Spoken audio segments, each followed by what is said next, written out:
Hello friends, welcome to Day Trader Telugu and good evening. Sensex 231 points gain అయ్యి 82,366 దగ్గర close అయితే Nifty 84 points gain అయ్యి 25,236 దగ్గర close అయింది. వెరస్ బ్యాంక్ నిఫ్టీ 198 పాయింట్స్ గెయిన్ అయ్యి 51,351 దగ్గర క్లోజ్ అయింది. ఫ్రెండ్స్, ఇవాల్టితో లాస్ట్ 12 ట్రేడింగ్ సెషన్స్ నుంచి నిఫ్టీ పెరుగుతున్నట్టు వరుసగా ఏ ఒక్క రోజు నెగటివ్ లో క్లోజ్ అవ్వకుండా హైయర్ హైస్ ని ఫామ్ చేసుకుంటూ నిఫ్టీ లాస్ట్ 12 ట్రేడింగ్ సెషన్స్ నుంచి పెరుగుతుంది. ఇలా లాస్ట్ టైం ఎప్పుడు జరిగిందో తెలుసా? మోస్ట్లీ మీరు చాలా మంది కూడా ఆ టైంలో పుట్టుండరు. 1993 లో ఐ థింక్ ఆ పాయింట్ లో నిఫ్టీ 800 దగ్గరగా ఉంది. And rest of the data మాట్లాడుకునే ముందు వాయిస్ లో కొంచెం మీకు తేడా కనిపిస్తుంది. కోల్డ్ వచ్చింది, దగ్గు జలుబు ఉంది కాబట్టి వాయిస్ లో కొంత చేంజ్, కొంచెం అడ్జస్ట్ అవ్వండి. అండ్ ఓవర్ నైట్ లో ఉన్న యుఎస్ జీడిపి డేటా ఇంట్రెస్టింగ్లీ అనుకున్న దానికంటే బెటర్ గా వచ్చింది. And jobless claims data neutral గా ఉంది. అది మరి వీక్ గాను లేదు, అలా అని స్ట్రాంగ్ గాను లేదు. దాన్ని మనం నెగ్లెక్ట్ చేయొచ్చు కంప్లీట్ గా. యుఎస్ కి సంబంధించిన జీడిపి డేటా మాత్రం యుఎస్ కి సంబంధించిన ఎకానమీ బాగుందని ఎలా 2.8% దగ్గరగా ఉంటుంది అనుకుంటే 3% గ్రోత్ యుఎస్ జీడిపిలో కనిపిస్తుండడం పాజిటివ్ గా చూడొచ్చు. అండ్ ఇవాళ మన మార్కెట్స్ క్లోజ్ అయిన తర్వాత యుఎస్ కి సంబంధించిన పీసీఈ డేటా వస్తుంది. యూజువల్ గా అయితే మనం సిపిఐ డేటాని, పీసీఈ డేటాని, ఈ రెండింటిని మనం చాలా ఇంపార్టెంట్ గా గమనిస్తాం. ఇన్ఫాక్ట్ చాలా డేస్ నేను మీకు అది చాలా important data point, gap apps gap downs జరగచ్చు, ఆ రోజు కొంచెం అలర్ట్ గా ఉండండి అని చెప్తూ ఉంటాను. కానీ రీసెంట్ టైమ్స్ లో ఫెడ్ వాళ్ళు చెప్పింది ఏంటి? ఎలా ఉన్నా వడ్డీ రేట్లు కట్ చేస్తా ఉన్నారు కాబట్టి ప్రాబబులీ వీటి రిలేటెడ్ గా ఇంకా మార్కెట్ అంతా సీరియస్ గా తీసుకోకపోవచ్చు. మరి ఏది మార్కెట్ సీరియస్ గా తీసుకుంటుంది, ఇంకేది మనం ఇంపార్టెంట్ గా గమనించాలి? నెక్స్ట్ ఫ్రైడే రాబోతున్న ఇంపార్టెంట్ ఎలిమెంట్, సెప్టెంబర్ 6th రాబోతున్న యుఎస్ జాబ్స్ డేటా. ఆ జాబ్స్ డేటా ఒక్కటి స్ట్రాంగ్ గా వచ్చేసింది అనుకోండి, చాలా మంచిగా వచ్చింది అనుకోండి, ఫెడ్ వాళ్ళు రిలాక్స్ అవుతారు. రిలాక్స్ అయ్యి కొంచెం తక్కువ వడ్డీ రేట్ కట్ చేస్తారు. అది కానీ వర్స్ట్ గా ఉంటుంటే వాళ్ళని ఇంకా భయపెడుతుంది. అండ్ వడ్డీ రేట్ కట్ ఉండడం ఇంకా ఎక్కువ ఉండడానికి ప్రాబబిలిటీ ఉంటుంది. సో నెక్స్ట్ సెప్టెంబర్ 6th రాబోతున్న US job data very important element గా మనం అందరం కూడా అబ్జర్వ్ చేయాలి. అండ్ నిన్న యుఎస్ మార్కెట్స్ లో ఎన్విడియా స్టాక్ నియర్లీ 6% దగ్గరగా పడింది. అండ్ ఇతర టెక్ స్టాక్స్ రిలేటెడ్ గా కూడా సెల్ ఆఫ్ ఉంది. కాబట్టి నిన్నటి యుఎస్ మార్కెట్స్ నెగటివ్ లోనే ఎండ్ అయ్యాయి. అండ్ ఇన్ఫాక్ట్ ఇవాళ మన మార్కెట్స్ ఫాలో అవడానికి కూడా, ఇన్ఫాక్ట్ బాగా ఫాలో అయితే మాట్లాడుకోవడానికి కూడా ఒక ఇంపార్టెంట్ రీజన్ ఉంది. మెటీరియలాజికల్ డిపార్ట్మెంట్ వాళ్ళు ఎండ్ ఆఫ్ ద సెప్టెంబర్ వరకు కూడా మాన్సూన్ కంటిన్యూ అవుతుంది అని చెప్తున్నారు. మోస్ట్లీ దాని వల్ల క్రాప్స్ కొంచెం డ్యామేజ్ అయ్యే ఛాన్సెస్ ఉంటాయి. కాబట్టి అది ఎఫ్ఎంసీజీకి, ఓవరాల్ స్టాక్ మార్కెట్ కూడా అంత మంచిది కాదు. But still out of this all uncertainties market gap up అవడం, ఇంపార్టెంట్ రెసిస్టెన్స్ దగ్గరగా ఈవెన్ అక్కడి నుంచి షార్ప్ గా ఫాల్ కూడా కాలేదు, అక్కడే కన్సాలిడేట్ అవ్వడం. ప్యారలల్ గా ఎఫ్ఐఎస్ రీసెంట్ డేస్ లో డబ్బులు తీసుకొస్తున్నారు మార్కెట్ లోకి, కానీ బ్లాక్ డీల్స్ కూడా ఉన్నాయి. కాబట్టి నేను దాన్ని సీరియస్ మనీలా చూడలేకపోతున్నాను. బట్ నిన్న ఆల్మోస్ట్ 3,200 crores దగ్గరగా ఎఫ్ఐఎస్ మనీ వచ్చింది. రీటైలర్స్ మనీ అలాగా వస్తుంది. డిఐఎస్ దగ్గర నుంచి కూడా 2,700 crore వచ్చింది. కానీ ఇవాళ కూడా ఎలా ఉంటుందో చూడాలి. బికాస్ నిన్న బ్లాక్స్ ఒక ఇంపాక్ట్ పెద్దగా లేదు. సో నిన్నటి డబ్బుల్ని సీరియస్ చూడొచ్చు. బట్ ఇవాళ ఎలా ఉంటుంది? ఇవాళ కూడా ఎఫ్ఐఎస్ మనీ తీసుకొస్తూ ప్యారలల్ గా ఇన్ని రోజుల నుంచి మార్కెట్ పెరుగుతున్నదే కానీ మనం అండర్లైన్ చేయాల్సి వస్తే దానికి తోడుగా ఎఫ్ఐఎస్ ఒక ఫ్యూచర్ పొజిషన్స్ కూడా స్ట్రాంగ్ గా బిల్డ్ అవుతున్నాయి. 2 lakh దగ్గరగా contracts FIIs future side build చేస్తున్నారు, which is 70% of net longs FIIs present hold చేస్తున్నట్టు.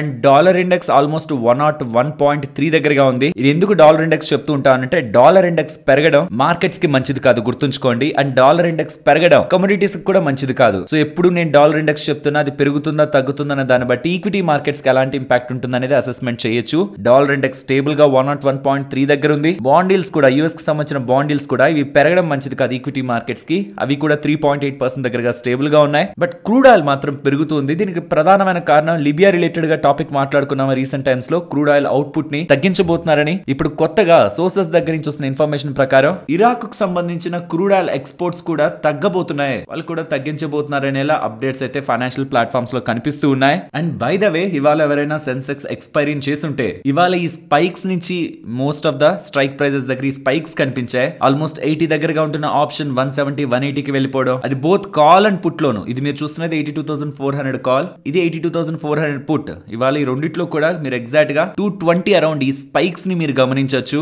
సో కాబట్టి నేను రిపీటెడ్ గా చెప్తూ వస్తున్నాను, సెన్సెక్స్ ఎక్స్పైరీని వీలైనంత వరకు అవాయిడ్ చేయడానికి ప్రయత్నించండి. మిగిలిన వాటిలో కూడా కనిపిస్తాయేమో, బట్ సెన్సెక్స్ ఎక్స్పైరీలో నాకు చాలా ఎక్కువ ఫ్రీక్వెంట్ గా కనిపిస్తున్నాయి. And coming to market activity further గా ఎలా ఉంటుందన్న దాన్ని బట్టి గతంలో చాలా డేస్ బ్యాక్ నుంచి నెగిటివ్ గా ఎందుకు చూడకూడదు, పాజిటివ్ గా ఎందుకు చూడాలన్న దాని ఆస్పెక్ట్స్ లో మనం రిపీటెడ్ గా మాట్లాడుకుంటూ వస్తున్నదే ఫర్దర్ గా కూడా కంటిన్యూ చేస్తున్నాను. బట్ నా ఒక ఎక్స్పెక్టేషన్ అంతా ఇది ఇక్కడ బ్రేక్ అయి అప్ సైడ్ కి వెళ్తే ఇది ఇంపార్టెంట్ సపోర్ట్ గా తీసుకునేందుకు, మన సపోర్ట్ ని షిఫ్ట్ చేసుకునేందుకు ఒక అవకాశం అయితే వస్తుంది. అంతేకాని ఇది లెవెల్ బ్రేక్ అయి అప్ సైడ్ వెళ్లకుండా మాత్రం ఇంపార్టెంట్ లెవెల్స్ ని చేంజ్ చేయలేం. ప్రెసెంట్ ఉంటున్న దగ్గర నుంచి మార్కెట్ టువర్డ్స్ 25,500 కి వెళ్లే ప్రయత్నంలో 25,250 ఇంపార్టెంట్ సపోర్ట్ అయితే అవుతుంది. అప్పటి వరకు 24,700 మార్కెట్ బ్రేక్ చేసి బిలో క్లోజ్ క్లోజ్ అవ్వకుండా మార్కెట్ ని నెగటివ్ గా ఫర్ ద షార్ట్ టర్మ్ చూడాలనుకోవట్లేదు. ఫ్రెండ్స్, ఇలా మార్కెట్ లో ఉంటున్న ఎంటైర్ డేటాను అనాలిసిస్ చేస్తూ వీడియోని ఇలా మీ ముందుకు తీసుకురావడానికి మేము పెడుతున్న ఎఫర్ట్స్ మీకు వాల్యుబుల్ గా అనిపిస్తూ ఉంటే మన వీడియోని తప్పకుండా లైక్ చేయండి. ఫస్ట్ ఇథనాల్ కంపెనీస్ గురించి మాట్లాడుకోవాలి. ఇథనాల్ రిలేటెడ్ గా ప్రొడక్షన్ చేసే షుగర్ కంపెనీస్ ని మీరు గమనించారనుకోండి, వీటిని ఇప్పుడు 2 కేటగిరీస్ గా మనం డివైడ్ చేద్దాం. మొదటగా షుగర్ కేన్ నుంచి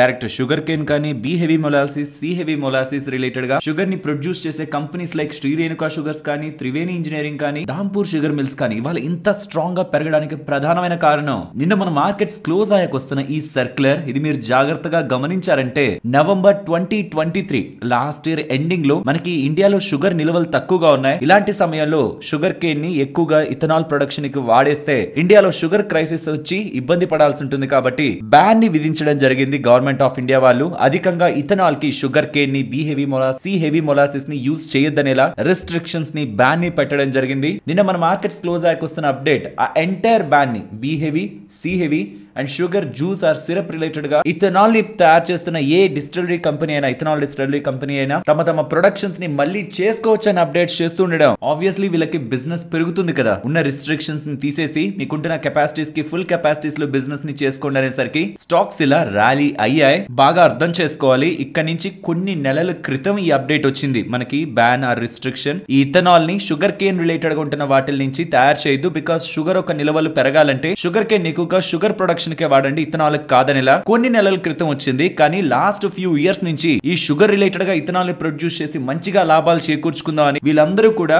బ్రాజ్ అండ్ ఇతర ఇథనాల్ రిలేటెడ్ గా ఇన్ఫ్రాస్ట్రక్చర్ ప్రొవైడ్ చేస్తున్న కంపెనీస్ దగ్గర నుంచి ఇథనాల్ కెపాసిటీస్ ని యాడ్ చేసి పెట్టుకొని ఇక మంచిగా ప్రొడక్షన్ చేద్దాం అనే టైంలో కొద్ది నెలల క్రితం వచ్చిన ఈ అప్డేట్ స్టాక్స్ ని నెగిటివ్ గా ఇంపాక్ట్ చేస్తే ఇప్పుడు వాళ్ళు ఏదైతే ఇన్వెస్ట్మెంట్ చేసే కెపాసిటీస్ ని పెంచుకున్నారో ఇప్పుడు గవర్నమెంట్ రిస్ట్రిక్షన్స్ ని లిఫ్ట్ చేసింది కాబట్టి ఆ ఫుల్ కెపాసిటీస్ తో వాళ్ళు బిజినెస్ చేస్తారు కాబట్టి స్టాక్స్ ఇవాళ ఇంతలా ర్యాలీ అయ్యాయి. ఇవి ఒక సెట్ ఆఫ్ స్టాక్. వీటన్నిటికి కారణం ఇవాళ షుగర్ కేన్ రిలేటెడ్ గా ఉంటున్న ఇథనాల్ ప్రొడక్షన్ చేస్తున్న కంపెనీస్ అన్ని ర్యాలీ అవడానికి కారణం ఈ సర్క్యులర్. అయితే ఇంకొక సర్క్యులర్ వచ్చింది, అది ఇథనాల్ ప్రొడ్యూస్ చేస్తున్న వాటి గురించే మాట్లాడింది. కానీ షుగర్ కేన్ నుంచి B heavy molasses, C heavy molasses నుంచి కాదు, broken rice and grains related గా కూడా ఇథనాల్ ని ప్రొడ్యూస్ చేస్తారు కదా. లైక్ గ్లోబస్ స్పిరిట్స్ అనే కాదు, బీసీఎల్ ఇండస్ట్రీస్ అండ్ గుల్షన్ పాలి వాళ్ళు కూడా ఈ గ్రెయిన్ రిలేటెడ్ గా ఇథనాల్ ని ప్రొడ్యూస్ చేస్తూ ఉంటారు. ఇప్పుడు వచ్చిన ఈ సర్క్యులర్ చెప్తున్నది FCI food corporation of India వాళ్ళ రైస్ ఆప్షన్స్ లో కూడా ఇప్పుడు ఇథనాల్ డిస్టిలరీస్, ఈ ఇథనాల్ ని ప్రొడ్యూస్ చేసే కంపెనీస్ పార్టిసిపేట్ చేయొచ్చు అంటాం. ఇది అండర్లైన్ చేసుకోండి. ఫుడ్ కార్పొరేషన్ ఆఫ్ ఇండియా దగ్గర నుంచి భారీ మొత్తంలో ఉంటున్న బ్రోకన్ రైస్ ని ఆప్షన్స్ లో పార్టిసిపేట్ చేసి తక్కువ ధరకు కానీ ఇథనాల్ డిస్టిలరీ కంపెనీస్ కొనుక్కోగలిగితే దెన్ ఆటోమేటిక్ గా మార్జిన్స్ పెరుగుతాయి కదా, ప్రాఫిటబిలిటీ పెరుగుతుంది కదా. ప్రైవేట్ ప్లేయర్స్ లాగే ఎఫ్సిఐ వాళ్ళు కండక్ట్ చేస్తున్న ఓపెన్ మార్కెట్ సేల్ ఈ ఆప్షన్స్ లో ఇక నుంచి ఇథనాల్ డిస్టిలరీస్ కూడా పార్టిసిపేట్ చేయొచ్చు. అప్ టు 2.3 మిలియన్ టన్ అంటే 23 లక్షల టన్స్ వరకు రైస్ ని ఎఫ్సిఐ ఆప్షన్స్ లో కొనుక్కోవచ్చు అనేసరికి ఈ బ్రోకన్ రైస్ నుంచి ఎవరెవరు ఇథనాల్ ని ప్రొడ్యూస్ చేస్తుంటారో ఆ స్టాక్స్ రిలేటెడ్ గా ఇవాళ బజ్ అయితే ఏర్పడింది. పర్టికులర్ గా గ్లోబల్ స్పిరిట్స్. అండ్ గమనించాల్సింది కేవలం ఇథనాల్ రీజన్ తోనే కాదు గ్లోబల్ స్పిరిట్స్ పెరిగింది. ఇవాళ ఆల్కహాల్ స్టాక్స్ అన్నింటిలో కూడా స్ట్రాంగ్ బజ్ నెలకొంది. సో ప్రాబబ్లీ ఇథనాల్ రిలేటెడ్ గా ఏవైతే సర్క్యులర్స్ వచ్చాయో దాని కారణంగా ఇంపాక్ట్ కొంతే ఉండొచ్చు. ఈ ఆల్కహాల్ స్టాక్స్ రిలేటెడ్ గా ఉన్న బజ్ కూడా మేజర్ రీజన్ గా ఉండిండొచ్చు. బికాస్ నెక్స్ట్ కొన్ని స్టేట్ ఎలక్షన్స్ రాబోతున్నాయి కదా, ఇది ఆల్కహాల్ స్టాక్స్ రిలేటెడ్ గా ప్రభావాన్ని చూపిస్తుంది. పర్టికులర్ గా నార్త్ సైడ్ ఉంటున్న స్టేట్ ఎలక్షన్స్. ఇది మన ఛానల్లో చాలా టైం బ్యాక్ నేను చాలాసార్లు మాట్లాడాను. కానీ ఈ రీసెంట్ టైమ్స్ లో ఏ అప్డేట్స్ లేకపోయేసరికి స్టాక్ గురించి డిస్కస్ చేయలేదు. అండ్ ఈ రీసెంట్ టైమ్స్ లో మన వాళ్ళు ఈ స్టాక్ రిలేటెడ్ గా ఏదో ఒకటి మాట్లాడండి అన్నారు. ఫ్రెండ్స్, ఏదైనా అప్డేట్ ఉందనుకోండి లైక్ ఇలా, డెఫినెట్లీ మనం దాని గురించి మాట్లాడుకుందాం. ఏ అప్డేట్ లేకపోయినా మనం దాన్ని ప్రస్తావించుకోవడం అనేది కరెక్ట్ కాదు. కాబట్టి ఇప్పుడని కాదు, ఫ్యూచర్ లో ఎప్పుడైనా సరే ఏ స్టాక్ గురించి అయినా అన్లెస్ మీకు ఏదైనా ఇంపార్టెంట్ థింగ్ దాని గురించి తెలుసుకోవాలనుకుంటున్నారు, దాని గురించి ఏదైనా థీమ్ మారుతుంది, అది మీరు పర్టికులర్ గా అనాలిసిస్ కావాలనుకుంటున్నారంటే కామెంట్ సెక్షన్ లో చెప్పండి. కానీ జస్ట్ ఒక స్టాక్ మెన్షన్ చేసి ఏదో ఒకటి మాట్లాడాలన్నా దానికి ఏ అప్డేట్ లేనప్పుడు నేను కూడా మాట్లాడలేను కదా. సో ఇది global spirits, బీసీఎల్ industries and Gulshan పాలి రిలేటెడ్ గా మంచిదే. కానీ మీరు గమనిస్తే స్టాక్స్ అన్ని ఒకలా రియాక్ట్ అవ్వలేదు. దీనికి ప్రధానమైన కారణం ఈ పర్టికులర్ సెగ్మెంట్ లో వాళ్ళకుంటున్న కెపాసిటీస్ అండ్ ఎంత మేరకు వాళ్ళు దాన్ని క్యాప్చర్ చేసుకొని ప్రాఫిటబుల్ గా మార్చుకోవచ్చు అనే దాన్ని బట్టి స్టాక్స్ లో ఇవాళ ఇంపాక్ట్ అయితే కనిపించింది. బట్ టు బి ఫ్రాంక్ మీకు ఒక ఒపీనియన్ కూడా షేర్ చేయాలి. ఈ మొత్తం డేటాను చూశాక నాకుంటున్న లిమిట్స్ లో నేను చేస్తున్న అనాలిసిస్ వరకు నాకు అర్థమవుతున్నది, ఈ వచ్చిన 2 సర్క్యులర్స్ లో ఎక్కువ ఇంపాక్ట్, మంచి స్ట్రాంగ్ బెనిఫిట్ కమింగ్ టైమ్స్ లో కూడా వేటికి ఉంటుంది ఎక్కువగా అని చూస్తున్నప్పుడు షుగర్ కంపెనీస్ నాకు క్లియర్ గా కనిపిస్తుంది. ఈ షుగర్ రిలేటెడ్ గా, సిరప్ రిలేటెడ్ గా, ఇథనాల్ ప్రొడ్యూస్ చేస్తున్న B heavy and C heavy molasses నుంచి ప్రొడ్యూస్ చేస్తున్న కంపెనీస్ కి ఇప్పుడు కాదు, కమింగ్ టైమ్స్ లో కూడా ఈ ఒక్క సర్క్యులర్ మంచి పాజిటివ్ నే ఇస్తుంది. బట్ నాకు ఈ గ్రెయిన్ రిలేటెడ్ గా లైక్ బ్రోకెన్ రైస్ ఉంటుంది, మెయిజ్ ఉంటుంది, వీటి కారణంగా ఇథనాల్ ని ప్రొడ్యూస్ చేస్తున్న కంపెనీస్ కి అంత బిగ్ పాజిటివ్ ఇంపాక్ట్ ఏం కనిపించలేదు. మరి రీసెంట్ టైమ్స్ లో ఎక్కువ పడింది కాబట్టి గ్లోబల్ స్పిరిట్స్ అలా పెరిగిందా, అంటే ఇథనాల్ థీమ్ లో ఉంటున్న బస్ కారణంగా పెరిగిందా తెలియట్లేదు. కానీ గ్రెయిన్ రిలేటెడ్ గా అంత బిగ్ పాజిటివ్ అయితే కాదు. ఎందుకంటే ఎఫ్సిఐ ఈ ఆప్షన్స్ రిలేటెడ్ గా ప్రైజులను చూస్తున్నప్పుడు అవి రీసెంట్ టైమ్స్ లో బాగానే పెరుగున్నాయి. అవేమి మంచి డిస్కౌంట్ లో ఇచ్చేలాగేం లేవు. అండ్ ఏదైనా అడ్వాంటేజ్ ఉంటుందా అంటే అది మెయిజ్ రిలేటెడ్ గా కనిపిస్తుంది, కానీ బ్రోకెన్ రైస్ రిలేటెడ్ గా ప్రైజింగ్ ని చూస్తున్నప్పుడు అంతగా కనిపించట్లేదు.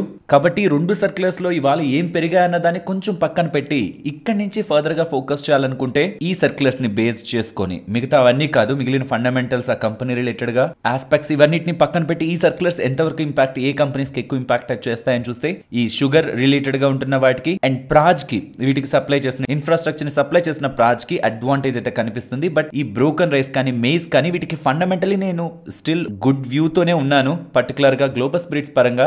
బట్ ఈ సర్క్యులర్స్ కారణంగా మంచి అడ్వాంటేజ్ వచ్చేస్తుంది, ఒక బిగ్ వేలో మొత్తం బిజినెస్ మారిపోతుంది అంటే అసలు కాదు. బికాస్ ఈ ఆప్షన్ ప్రైజెస్ రైస్ రిలేటెడ్ గా చూస్తే ఆల్మోస్ట్ 31 రూపీస్ సంథింగ్ దగ్గరగా కేజీ ఉంది. గతంలో అది 20 దగ్గరగా ఉండేది. సో అది ఆల్రెడీ పెరిగిపోయింది. ఓపెన్ మార్కెట్ నుంచి వాళ్ళు ఆల్రెడీ సోర్సింగ్ చేసుకుంటున్న ప్రైస్ కి ఇప్పుడు ఈ ఆప్షన్ లో పార్టిసిపేట్ చేస్తూ వచ్చే ఎడ్జ్ కి చాలా తక్కువ మార్జినల్ డిఫరెన్స్ ఉంది. కాబట్టి ఈ సర్క్యులర్స్ కారణంగా ఒక బిగ్ పాజిటివ్ ఎక్స్పెక్ట్ చేయదు. బట్ ఫండమెంటల్ గా కమింగ్ టైమ్స్ లో ఇథనాల్ అండ్ వాళ్ళ ఆల్కహాల్ బిజినెస్ కూడా స్ట్రాంగ్ గానే గ్రో అవుతూ ఉంది. కాబట్టి వాటి మీద మనం ఎక్కువ వెయిట్ ని పెట్టాలి. కానీ సర్క్యులర్స్ బేస్డ్ గా ఎక్కువ వెయిట్ ని గ్లోబల్ స్పిరిట్స్ అండ్ ఈ గ్రెయిన్ బేస్డ్ ఉంటున్న ఇథనాల్ కంపెనీస్ మీద పెట్టలేం.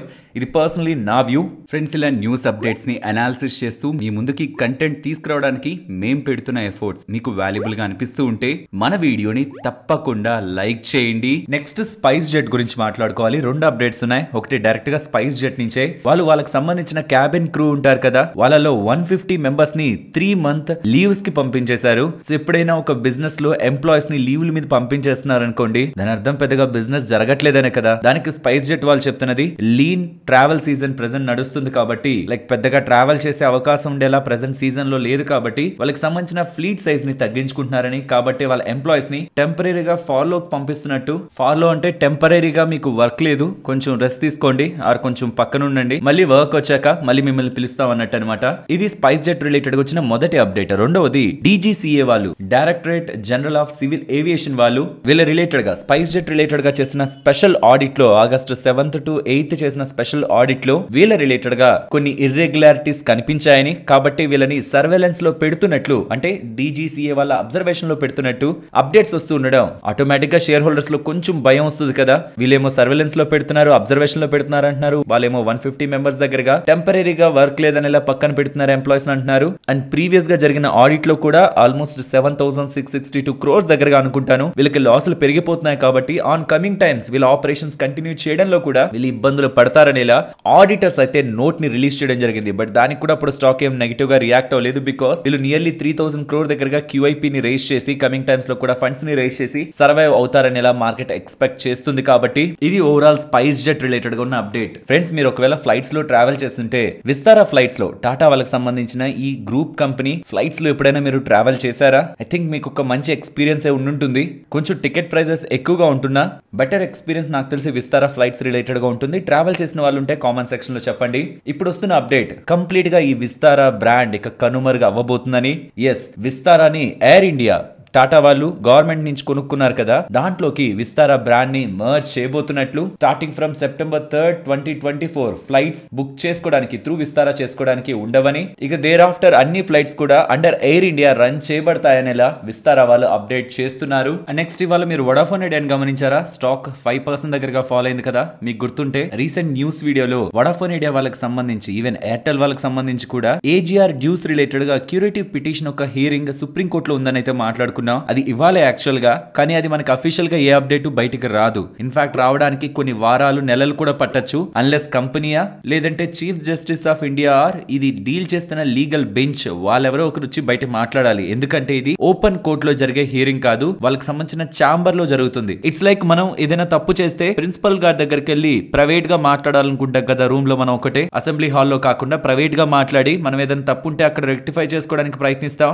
అలా ప్రెసెంట్ ఒక బెంచ్ తో క్యూరిటీ పిటిషన్ లో భాగంగా వీళ్ళు ఇప్పుడు ఛాంబర్ లో అయితే డిస్కషన్ అయితే ఏర్పాటు చేసుకున్నారు. ఒకవేళ ఈ కేసులో నిజంగానే ఓపెన్ కోర్ట్ హియరింగ్ జరిగే అంత స్ట్రెంత్ ఉందంటే అప్పుడు చీఫ్ జస్టిస్ ఆఫ్ ఇండియా వాళ్ళు ఆర్ లీగల్ బెంచ్ వాళ్ళు దీన్ని ఓపెన్ కోర్ట్ హియరింగ్ కి స్వాగతిస్తారు. అప్పుడు వాదోపవాదాలు జరుగుతాయి గవర్నమెంట్ సైడ్ నుంచి అండ్ ఈ telecom companies like Airtel and Vodafone India నుంచి వాదోపవాదాలు జరుగుతాయి. అసలు ఈ ఇష్యూ అంతా దేనికంటే వేల కోట్లలో డబ్బులు మాకు కట్టాలని గవర్నమెంట్ ఆఫ్ ఇండియా వాళ్ళేమో టెలికాం కంపెనీస్ అన్నారు. టెలికాం కంపెనీస్ ఏమో ఏ బేసిస్ తో అయితే ఆ ఏజీఆర్ డ్యూస్ క్యాలిక్యులేట్ చేశారు అందులో అర్థమెటిక్ ఎర్రర్స్ ఉన్నాయి, క్లియర్ గా కనిపిస్తున్నాయి ఎర్రర్స్. అంత పెద్ద మొత్తంలో మేము కట్టాల్సిన నీడే లేదు, వేల కోట్ల రూపాయలు మేము తగ్గించుకోవచ్చు ఆ ఎర్రర్స్ ని స్ట్రైట్ చేస్తే, రెక్టిఫై చేస్తే అనేలా టెలికాం కంపెనీస్ చెప్తున్నాయి. ప్రాబబులీ ఏదైనా నెగిటివ్ ఉందనేలా మార్కెట్ కనిపించిందేమో, ఇంటర్నల్ గా ఏదైనా సోర్సెస్ ద్వారా వచ్చిందేమో అప్డేట్. క్యూరిటీ పిటిషన్ ఏం లేదు, ఎంత కట్టాలో అంత కట్టండి అని సుప్రీం కోర్టు వాళ్ళు అన్నారనే ఏమైనా బయటికి స్పెక్యులేషన్ వచ్చిందా, లేకపోతే ఏ అప్డేట్ రాకపోవడమే మార్కెట్ లో కొంచెం సెల్లింగ్ ప్రెషర్ రైజ్ అయిందా? ఫైనలీ స్టాక్ అయితే 5% పడింది. లెట్స్ సీ దీని రిలేటెడ్ గా ఏం అప్డేట్ వస్తుంది కమింగ్ డేస్ లో అని. ఒకవేళ క్యూరిటీ పిటిషన్ యాక్సెప్ట్ చేస్తున్నారని అంటే మాత్రం అది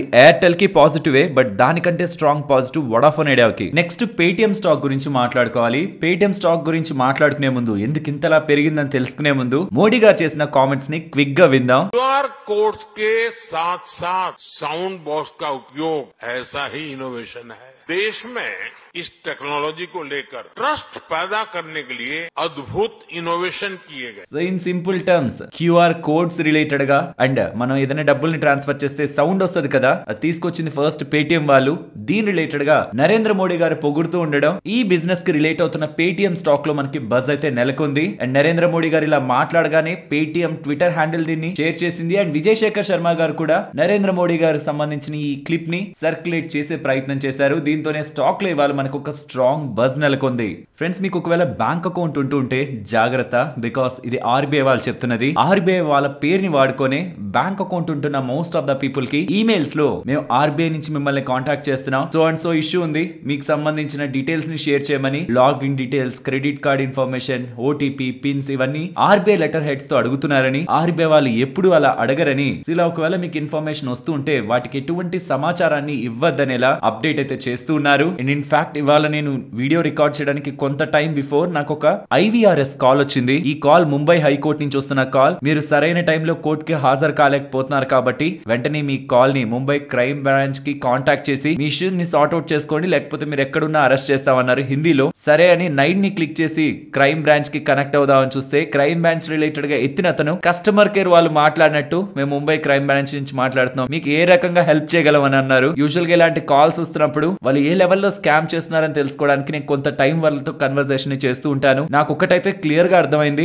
మనలో ఉన్న భయాన్ని, మనలో ఉన్న బలహీనతని, ఎక్కడ పోలీసులు వచ్చి అరెస్ట్ చేస్తారేమో నాకు బలహీనతని ఈ స్కామర్స్ ఆసరాగా చేసుకుంటున్నారు. అండ్ ఇప్పుడు ఏకంగా ఆర్బీఐనే యూజ్ చేసి స్కామ్ చేస్తున్నట్లు బ్యాంక్ అకౌంట్ ఉంటున్న వాళ్ళకి జాగ్రత్త అనేలా ఆర్బీఐ వాళ్ళు చెప్తున్నారు. ఫ్రెండ్స్, ఇక్కడ మీకు స్క్రీన్ పైన కనిపిస్తున్నది అసెస్మెంట్ ఇయర్ 2023-24 రిలేటెడ్ గా ఇన్కమ్ ట్యాక్స్ రిటర్న్స్ ఫైల్ చేసి అందులోను షార్ట్ టర్మ్ క్యాపిటల్ గెయిన్స్ సంవత్సరం కంటే లోపల స్టాక్స్ ని కొని లాభానికి అమ్మిన వాళ్ళ లిస్ట్. అందులో మీరు ప్రధానంగా గమనిస్తే నియర్లీ 7,50 lakhs దగ్గరగా ఇన్కమ్ ట్యాక్స్ రిటర్న్స్ ఫైల్ అయితే అందులో 7 crore దగ్గరగా ఎటువంటి షార్ట్ టర్మ్ క్యాపిటల్ గెయిన్స్ లేదనేలా నార్మల్ పీపుల్ దగ్గరగా వాళ్ళు ఫైల్ చేసేసుకున్నారు. వెరాస్ 41 lakh పీపుల్ దగ్గరగా 0 నుంచి 1.5 లక్ష వరకు మాకు ప్రాఫిట్ వచ్చింది, షార్ట్ టర్మ్ క్యాపిటల్ గెయిన్స్ వచ్చిందని పోస్ట్ చేస్తూ అలా నియర్లీ 5 లక్షల ప్రాఫిట్, 10 లక్షల ప్రాఫిట్, 50 లక్షల ప్రాఫిట్, కోటి, 5 కోట్లు, 10 కోట్లు, 25 కోట్లు, 50 కోట్లు, 100 కోట్లు, 500 కోట్లు అండ్ ఫైనల్ గా 500 కోట్ల కంటే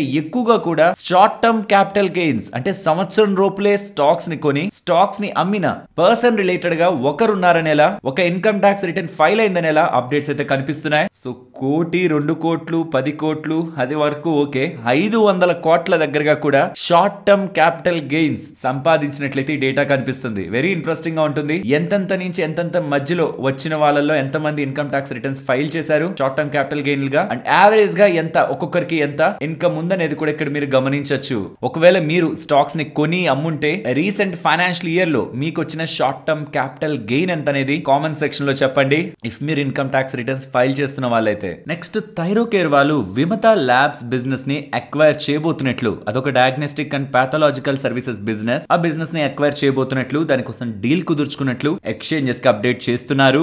నెక్స్ట్ ఆర్వీఎన్ఎల్ వీళ్ళకి సౌత్ ఈస్టర్న్ రైల్వేస్ దగ్గర నుంచి 203 crore విలువ చేసే ఆర్డర్ లభించిందని ఎక్స్చేంజెస్ కి అప్డేట్స్ చేయడం జరిగింది. ఇది నెక్స్ట్ 18 months లో కంప్లీట్ అవుతుందనేలా ఆర్వీఎన్ఎల్ వాళ్ళు చెప్తున్నారు. నెక్స్ట్ పటేల్ ఇంజనీరింగ్ వీళ్ళు ఆర్వీఎన్ఎల్ వాళ్ళతో టైఅప్ అయి hydro and infra projects related గా జాయింట్ గా బిజినెస్ చేయబోతున్నారనే అప్డేట్స్ ఎక్స్చేంజెస్ కి అయితే వెళ్తున్నాయి. పటేల్ అనేది కంపేర్డ్ విత్ ఆర్వీఎన్ఎల్ చాలా చిన్న కంపెనీ. ఆర్వీఎన్ఎల్ 1,00,000 కోట్ల పైగా మార్కెట్ క్యాపిటల్ ఉంటాయి. ఈ పటేల్ ఇంజనీరింగ్ నియర్లీ 4,000 crore దగ్గరగా మార్కెట్ క్యాపిటల్ ఉంటుంది. సో ఇలా చిన్న కంపెనీ పెద్ద కంపెనీతో టైఅప్ అయి హైడ్రో అలాగే అదర్ ఇన్ఫ్రా ప్రాజెక్ట్స్ ని ఇండియాలోను అండ్ అబ్రాడ్ లో కూడా చేయబోతున్నారని ఇలా అప్డేట్స్ వస్తూ ఉండడం స్టాక్ ఇవాళ ఇంతలా గెయిన్ అయింది. అండ్ మన మార్కెట్ క్లోజ్ అయ్యాక ఇన్ఫోసిస్ వాళ్ళు అప్డేట్ చేస్తున్నది, ఇన్ఫోసిస్ వాళ్ళు ఎన్విడియా వాళ్ళకి సంబంధించిన ఎన్విడియా ఎన్ఐఎంస్ తో అడ్వాంటేజ్ తీసుకొని ఈ ఎన్విడియా వాళ్ళతో టైఅప్ అయి high performance generative AI powered telco solutions ని ఈ టెలికాం కంపెనీస్ కి అందించబోతున్నట్లు ఇన్ఫోసిస్ వాళ్ళు ఎక్స్చేంజెస్ కి అప్డేట్ చేస్తున్నారు. సింపుల్ గా చెప్పాలంటే ఎన్విడియా వాళ్ళతో టైఅప్ అయి స్ట్రాంగ్ ఏఐ పవర్డ్ బిజినెస్ ని టెలికాం కంపెనీస్ కి అందిస్తారనేలా ఇన్ఫోసిస్ వాళ్ళు అప్డేట్ చేస్తున్నారు. Next AU small finance bank గురించి మాట్లాడుకోవాలి. ఏయూ స్మాల్ ఫైనాన్స్ బ్యాంక్ వాళ్ళు రీసెంట్ గా ఇన్వెస్టర్ మీట్ ని కండక్ట్ చేయడం, అందులో సిటీ వాళ్ళు పార్టిసిపేట్ చేసి ఫైనల్ గా సిటీ వాళ్ళతో జరిగిన డిస్కషన్ లో భాగంగా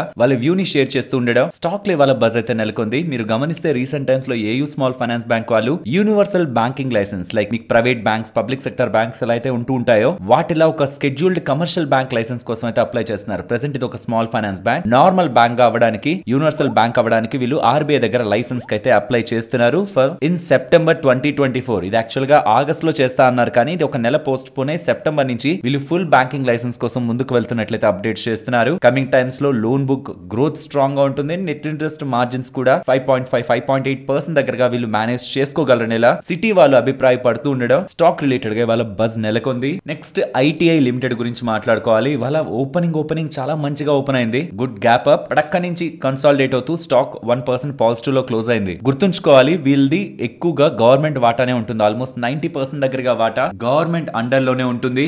ఇప్పుడు వీళ్ళు చేస్తున్న అప్డేట్, వీళ్ళకి వెస్ట్ బెంగాల్ గవర్నమెంట్ దగ్గర నుంచి 500 sets of EVM electronic voting machines ఉంటాయి కదా, ఎలక్షన్స్ లో యూస్ చేసేవి ఉంటాయి కదా, వాటి రిలేటెడ్ గా వీళ్ళకి ఆర్డర్స్ వచ్చినట్టు. ఇది ఫస్ట్ టైం వస్తున్న ఆర్డర్స్, వీళ్ళేం అంతకు ముందు ఈ సెగ్మెంట్ లో సప్లై చేసింది లేదు. బట్ ఇప్పుడు ఇక్కడి నుంచే కాకుండా ఇతర రాష్ట్రాల నుంచి కూడా ఎలక్ట్రానిక్ ఓటింగ్ మిషన్స్ రిలేటెడ్ గా బిజినెస్ ని పెంచుకునే ఆలోచనలో వీళ్ళు ఉన్నారని ఇలా ఐటీఐ వాళ్ళు ఎక్స్చేంజెస్ కి అప్డేట్ చేస్తున్నారు. బట్ ఫండమెంటల్ గా కొన్ని ఇష్యూస్ అయితే కంపెనీ రిలేటెడ్ గా ఉన్నాయి. మీరు గమనిస్తే ఆల్మోస్ట్ మార్చ్ 2020 ఆ పాయింట్ ఆఫ్ టైమ్ లో పీక్ లో 2000 crore దగ్గరగా వీళ్ళ రెవెన్యూస్ ఉంటే రీసెంట్ మార్చ్ ఎండెడ్ పాయింట్ కి 1200 crores దగ్గరగా వీళ్ళ రెవెన్యూస్ ఫాల్ అయ్యాయి. అండ్ ఒకప్పుడు ప్రాఫిటబుల్ గా ఉన్న వీళ్ళు ఇప్పుడు లాసెస్ ని పోస్ట్ చేస్తున్నారు. దానికి ప్రధానమైన కారణం వీళ్ళ ప్రాజెక్ట్ ఎగ్జిక్యూషన్ లో లోపాలు ఉండడం అండ్ మార్జిన్ లెస్ బిజినెస్ లోకి వీళ్ళు ఎక్కువ ఎంటర్ అయిపోవడం. కాబట్టి ఎప్పుడు గుర్తుంచుకోండి, ఆర్డర్ విన్ అవ్వడం ఇంపార్టెంట్ కాదు, ఆర్డర్ ద్వారా ఎంత మార్జిన్ అండ్ ప్రాఫిటబిలిటీ ఉంటుందనేది ఇంపార్టెంట్. అలా లో మార్జిన్ బిజినెస్ లో వీళ్ళు ఇరుక్కుపోయి operational expenses and finance cost కూడా ఇంట్రెస్ట్ కాస్ట్ కూడా సిగ్నిఫికెంట్ గా ఉంటూ ఉండడం, ఫైనాన్స్ కాస్ట్ కూడా పెరుగుతూ ఉండడం వీళ్ళ లాసెస్ కి ప్రధానమైన కారణం. కాబట్టి ఇయర్ స్టార్టింగ్ నుంచి ఇప్పటి వరకు చూస్తే స్టాక్ లో పెద్ద మూవ్ ఏం మీకు కనిపించదు. బట్ లాస్ట్ 1 year లో ఐ థింక్ 160% దగ్గరగా పెరిగింది. బట్ ఇయర్ స్టార్టింగ్ నుంచి ఇప్పటి వరకు ఏం లేదు due to their financial performance. Next Nifty అలాగే bank Nifty support and resistance present ఉన్న లెవెల్స్ నుంచి up side 25,320 and down side 25,160. Coming to bank Nifty present ఉన్న లెవెల్స్ నుంచి డౌన్ సైడ్ 51,250 అండ్ అబిలో 50,970. ఇక్కడ నుంచి up side 51,540 and above 51,880. Continuous గా మనం Nifty range ని అవాయిడ్ చేయడం మనకి ఎంతో మంచిదైంది. నిఫ్టీ కాన్స్టెంట్ గా పెరుగుతూనే ఉంది కాబట్టి చాలా టైం వరకు కూడా మనం రేంజ్ నుంచి పక్కన ఉండడం, మనకి కరెక్ట్ కన్వీనియంట్ లెవెల్స్ దగ్గర మార్కెట్ ఉందనుకున్నప్పుడే రేంజ్ గురించి ఆలోచించడం మంచిది. సో స్టిల్ మార్కెట్ ఆ కంఫర్ట్ అయితే నాకు ఇవ్వట్లేదు కాబట్టి రేంజ్ రిలేటెడ్ గా రేంజ్ అయితే డిస్కస్ చేయట్లేదు. మరొక ఇంట్రెస్టింగ్ వీడియోతో మళ్ళీ మీ ముందుకు వస్తాను. అంతవరకు టేక్ కేర్, జై హింద్.